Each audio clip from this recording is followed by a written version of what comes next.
I mean, that this is the time to take hard decisions. Yes.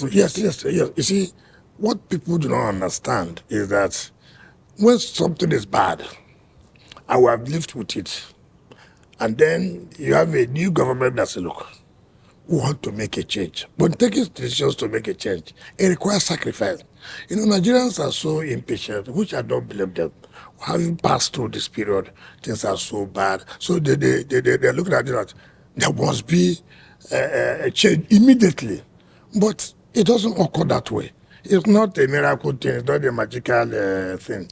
You take certain decisions that bring about those changes that will make us survive very well as a nation.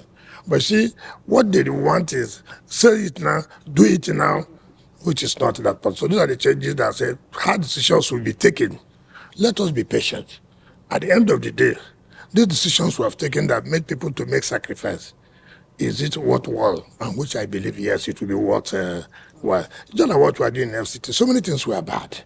And we're trying to say, look, you are complaining that things were bad. So we must put things in proper perspective to achieve the result. But the doing is to note that you also have to make some sacrifice. That's what we just said. So nothing more than that. Thank you.